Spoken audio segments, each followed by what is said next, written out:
ராம் ராம்.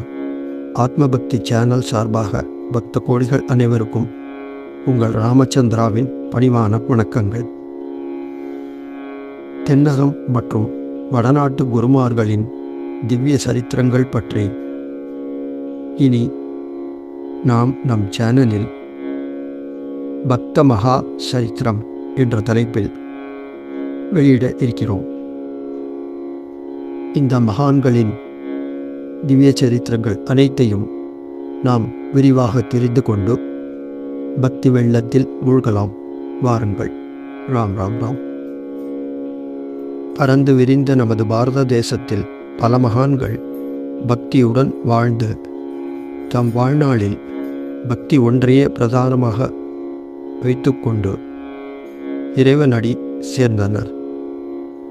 மக்களுக்கும் இந்த பக்தியை பிரச்சாரம் செய்தனர்.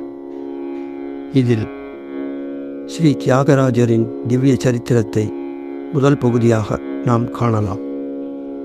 தியாகையா என்று அழைக்கப்படும் ஸ்ரீ தியாகராஜ சுவாமிகள் இன்றைய தமிழ்நாட்டின் தஞ்சாவூர் மாவட்டத்தில் உள்ள திருவாரூரில் 1767 ஆண்டு மே மாதம் 4ஆம் தேதி புஷ்ய நட்சத்திரத்தில் ஒரு தெலுங்கு பிராமண குடும்பத்தில் காகர்ல ராமபிரம்மம் மற்றும் அவரது மனைவி சீதம்மாவுக்கு 3வது மகனாக பிறந்தார். திருவாரூரில் உள்ள கோவிலின் மூலவர் ஸ்ரீ தியாகராஜரின் பெயரால் அந்த குழந்தைக்கு தியாகபிரம்மம் என்று பெயரிடப்பட்டது.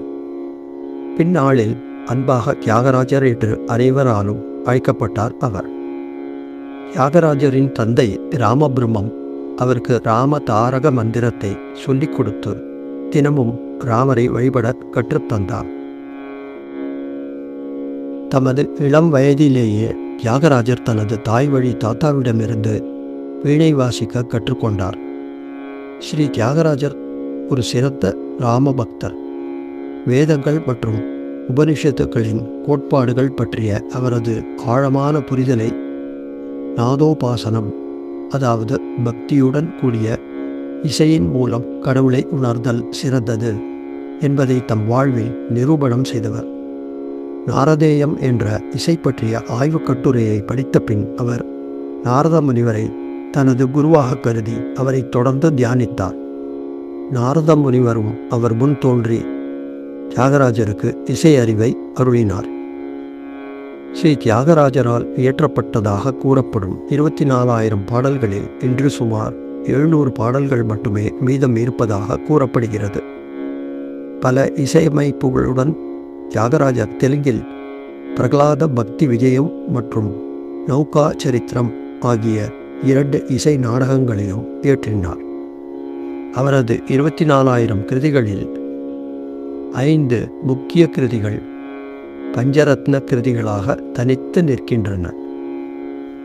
இந்த பாடல்களின் தொகுப்பு கர்நாடக இசையின் 5 ரத்தினங்கள் பகவான் ஸ்ரீராமருக்காகவே அர்ப்பணிக்கப்பட்டது.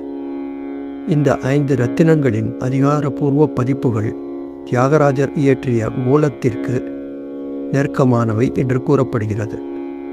5 கிருதிகளும் கர்நாடக இசையில் ஆதி தாளத்தில் அமைக்கப்பட்டுள்ளன. ஸ்ரீ தியாகராஜர் தனது வாழ்க்கையில் இயற்றிய பாடல்களில் பெரும்பாலானவை அவரது தாய்மொழியான தெலுங்கில் எழுதப்பட்டதாகும். ஆனால் ஸ்ரீராமரின் பண்புகளை விவரிக்கும் 108 பெயர்களை கொண்ட ஜெகதானந்தகாரகா என்ற தலை சிறந்த படைப்பு உட்பட சில சமஸ்கிருதத்திலும் இயற்றப்பட்டுள்ளன. ஒருமுறை தியாகராஜர் அவர் குருவிடம் ஸ்ரீராமநாமம் தீட்சை பெற்றார். அவர் குரு ராமநாமத்தை 96 கோடி முறை உச்சரிக்கச் சொன்னபடி தியாகராஜரும் தனது வாழ்நாளில் 96 கோடி முறை ராமநாமம் உச்சரித்து முடித்த போது அவர் வீட்டின் முன்கதவை யாரோ தட்டும் சத்தம் கேட்டு அவர் மனைவி கதவை திறந்ததும் ஸ்ரீ சீதாராமர் சமேத லக்ஷ்மண பரத சத்ருகுணருடன் ஸ்ரீ ஆஞ்சநேய சுவாமியோடு அவரது பூஜை அறைக்குள் நுழைந்ததும் தியாகராஜர் ஸ்ரீராமரின் முடிசூட்டு விழாவையே காணும் பாக்கியம் பெற்றார்.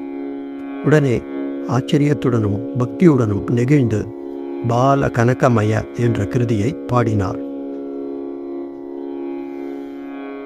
பல கிருதிகளில் நாமபஜனையே எளிதான மார்க்கம் என்று அறிவுரை கூறிய பிறகு ஸ்ரீராமரை தனது இஷ்ட தெய்வமாகவும் மற்றும் ராமநாமத்தை பாராயணத்திற்கு தான் ஏன் தேர்ந்தெடுத்தார் என்பதையும் ஸ்ரீ தியாகராஜரே கூறுகிறார்.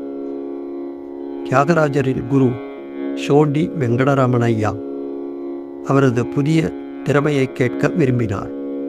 மேலும் அவரை தஞ்சாவூரில் உள்ள அவரது வீட்டில் ஒரு நிகழ்ச்சிக்கு அழைத்தார். அந்த சந்தர்ப்பத்தில் தியாகராஜர் பஞ்சரத்ன கீர்த்தனைகளில் 5வதான எந்தரோ மகானுபாவுலு என்ற கிருதியை பாடினார்.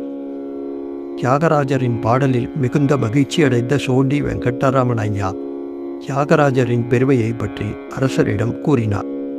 ராஜா தியாகராஜருக்கு பல பரிசுகளுடன் தியாகராஜரை தன் அரண்மனைக்கு வருமாறு ஒரு அழைப்பையும் விடுத்தார்.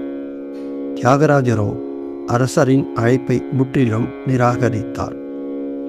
அரசரின் அழைப்பை நிராகரித்ததால் கோபமடைந்த தியாகராஜரின் சகோதரர் இரவில் தியாகராஜரின் பூஜை அறையில் இருந்த ஸ்ரீராம விக்கிரகத்தை இரகசியமாக எடுத்து அருகில் உள்ள காவிரி ஆற்றில் வீசினார். காலையில் வழக்கமான வழிபாட்டிற்காக தியாகராஜர் பூஜை அறைக்குள் சென்றபொழுது ராமர் விக்கிரகத்தை காணாமல் சோகத்தில் மூழ்கி உறக்கமின்றி ராமனை எங்கும் தேடினார். தன் ராமரை பிரிந்ததை தாங்க முடியாமல் தியாகராஜர் திருமலை மற்றும் காஞ்சிபுரத்தில் பல யாத்திரைகளை மேற்கொண்டார். தென்னிந்தியாவில் உள்ள அனைத்து முக்கிய கோயில்களுக்கும் ஒரு புனித யாத்திரை செய்து மேலும் பல பக்தி பாடல்களை இயற்றி அருளினார் ஸ்ரீ தியாகராஜர். நீண்ட தேடுதலுக்கு பிறகு ஸ்ரீராமர் அவரது கனவில் தோன்றி காவேரி நதிக்கரையில் தாம் இருப்பதாக கூறினார். மிகுந்த மகிழ்ச்சியுடன் தியாகராஜர் உடனே ஸ்ரீராமரின் விக்கிரகத்தை மீட்டு அனைத்து கொண்டாட்டங்களுடன் தனது பூஜை அறையில் அதை மீண்டும் நிறுவினார். தியாகராஜர் இறைவன் மீது கொண்டிருந்த அதீத பக்தியை புரிந்து கொண்ட அவருடைய சகோதரர் தனது தவறை உணர்ந்த பின் தியாகராஜரிடம் மன்னிப்பு கேட்டார். ஒருமுறை திருப்பதிக்கு சென்ற தியாகராஜர் கோவில் சன்னதி மூடப்பட்டிருந்ததால் சோகத்தில் அவர் தேர தியாகர் அதா என்று கௌலிபந்து ராகத்தில் பாடினார். உடனே கதவு தானாக திறந்து திரை ஒதுங்கி கிடப்பதை கண்டு கோவில் நிர்வாகிகள் அனைவரும் மகிழ்ந்து அங்கு திரண்டனர். இறைவனை தரிசிக்க மகிழ்ச்சியில் வெங்கடேசனின்னு செவிப்பா என்று மத்தியமாவதி ராகத்தில் ஒரு பாடலையும் பாடினார் ஸ்ரீ தியாகராஜர். ராமரை தவிர கணேசர், சிவன், விஷ்ணு, பார்வதி மற்றும் புனித நதி காவேரி ஆகியவற்றை புகழ்ந்தும் பாடியுள்ளார். கர்நாடக இசை மரபின் விதிகள் அனைத்தையும் ஆராய்ந்து எண்ணற்ற கீர்த்தனைகளை இயற்றினார் தியாகராஜர். தியாகராஜர் தனது சமகாலத்தவர்களான முத்துசுவாமி தீட்சிதர் மற்றும் ஷியாம சாஸ்திரி ஆகியோருடன் கர்நாடக பாரம்பரிய இசையின் மும்மூர்த்திகளில் ஒருவராக கருதப்படுகிறார். தியாகராஜ சுவாமியின் கடைசி இசையமைப்பு மனோகரி ராகத்தில் பரிதாபமும் ஆகும். இன்னும் 10 நாட்கள் கழித்து ராமர் வந்து என்னையும் தன்னுடன் அழைத்து தங்கரதத்தில் ஏற்றிச் செல்வார் என்று இந்த பாடலில் கூறுகிறார். தியாகராஜர் இறப்பதற்கு ஒரு நாள் முன்பு சந்நியாச தீட்சை எடுத்துக்கொண்டதாக கூறப்படுகிறது. தியாகராஜ சுவாமியின் கடைசி நாட்கள் உடல் நலம் குன்றி அவர் மரணப்படுக்கையில் இருந்தபோது அவருடைய சீடர்கள் பலர் அவர் பக்கத்தில் இல்லை. தனக்கு இன்னும் ஒரு ஜென்மம் மிச்சம் இருப்பதையும் சந்நியாசம் எடுத்தால் எல்லா கர்ம பலன்களையும் முடித்து இந்த ஜென்மத்திலேயே மோட்சத்தை அடையலாம் என்பதையும் அவர் கனவில் கண்டதாக கூறப்படுகிறது. சந்நியாசாசிரமத்தில் நுழைய அவருக்கு தீட்சை கொடுக்க ஆள் தேடும் முயற்சியில் பெரும் சிரமத்தை எதிர்கொண்டார். அவரை கட்டாயப்படுத்த யாரும் தயாராக இல்லை. கடைசியாக அவர் காவிரி கரையில் ஒரு சன்னியாசியை கண்டார். அவர் தியாகராஜருக்கு தீட்சை கொடுக்க ஒப்புக்கொண்டார். தியாகராஜர் இறப்பதற்கு 24 மணி நேரத்திற்கு முன்பு சந்நியாசாசிரமத்தில் நுழைந்தார். அவரது மூத்த சகோதரர் அவரது கடைசி நாட்களில் அவர் அருகில் இருந்ததாக கூறப்படுகிறது. தியாகராஜர் அவரது வாழ்க்கையின் இறுதி நாட்களில் பால் மட்டுமே உட்கொண்டதாகவும் அவரது உடல்நிலை விரைவில் மோசமடைந்ததாகவும் கூறப்படுகிறது. இறப்பதற்கு முன்னால் கடைசியாக ஒரு பாடலை எழுதினார். அந்த பாடல் கிரிபை நெலக்கொன்னா சகான ராகம் ஆதி தாளத்தில் அமைந்த இந்த பாடலை இயற்றி முடித்த 10 நாட்களுக்கு பிறகு தியாகராஜர் தனது 79வது வயதில் ஜனவரி 6, 1847 புஷ்ய பகுல பஞ்சமி தினத்தன்று ஸ்ரீராமருடன் இணைந்தார். தியாகராஜரின் சமாதி திருவையாறில் அவரது குரு ஸ்ரீ சோண்டி வெங்கட்ரமணையாவின் சமாதி அருகில் காவேரி ஆற்றங்கரையில் அமைந்துள்ளது. அந்த இடத்தில் நிறைய சமாதிகள் இருந்தன. விரைவில் மக்கள் தியாகராஜரின் சமாதி சரியாக எங்கிருந்தது என்பதையே மறந்துவிட்டார்கள். சுமார் 80 ஆண்டுகளுக்கு பிறகு முழு நிலமும் பல கைகளை கடந்த பின் மீண்டும் ரத்னம்மா என்ற ஒரு பெண்ணால் அது மீட்கப்பட்டது. ரத்னம்மா என்ற அந்த பெண் ஒரு தேவதாசி. அவர் ஒரு திறமையான பாடகி, பெரிய செல்வந்தர். தியாகராஜர் மீது அளவு கடந்த மரியாதை கொண்டிருந்த அவர் பல எதிர்ப்புகளுக்கு பின் அவரது சமாதியை கண்டுபிடித்து அந்த இடத்தில் முறையான சன்னதியை அமைக்கும் பணியை மேற்கொண்டார். அவரது கடின முயற்சியால் தான் ஸ்ரீ தியாகராஜருக்கு ஒரு ஆலயம் எழுப்பப்பட்டது.